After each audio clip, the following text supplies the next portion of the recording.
मला आधी वाटलं होतं तुम्ही लई समजूतदार आहे मास्तरीनबाई, पण तुम्ही नाही. अहो थांबा थांबा ना, तुम्ही कुठे चाललाय? आपलं बोलणं अर्धवट टाकून नका ना जाऊ. ऐका, मला सांगा, आपण बोललोच नाही तर आपलं भांडण कसं मिटेल? खूप दिवस झालेत ना आता अधिपती, अजून किती दिवस ताणणार होत आपण?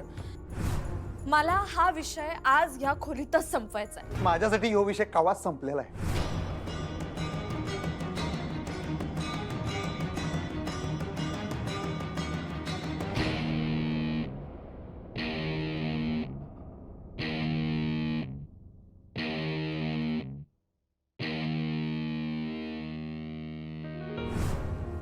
हो,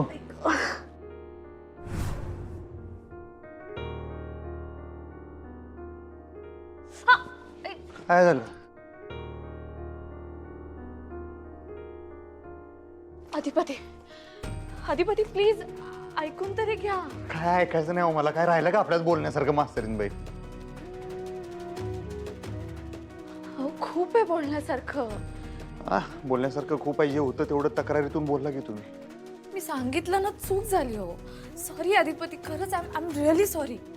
ती चूक नव्हती, तुम्ही जाणून बुजून केलं ते. जाणून बुजून का करेन मी?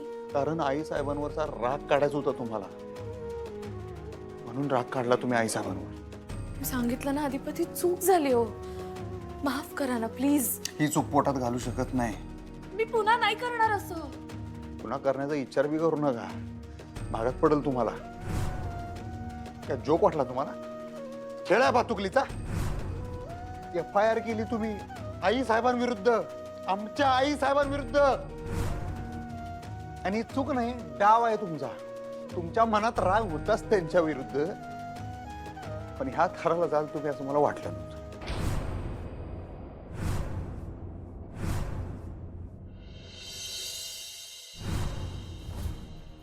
ताई, शेवटचा घाव घालणार म्हणजे नेमकं काय करणार आहेस तू? तू इसरबोळी आहेस काय? का ग ताई? आम्ही जे करतो ते सांगत नाही, डायरेक्टली करून दाखवतो. होय ताई. आता एक काम कर, अधिपतींना फोन लाव आणि आम्ही सांगतोय तेवढं बोल. ताई, मी अधिपतीसनी फोन करू? सांगितलंय तेवढं करायचं. अधिपती, तुमचा राग रास्त आहे पण हो, तुम्ही ना आता गोल गोल फिरवू नका. अधिपती, मी एकदाच तुम्हाला माफ करायला सांगते, एकदा माफ करा ना. नाही नाही, तुम्ही जावा. नाही जाणार मी. मला खूप काही सांगायचंय तुम्हाला.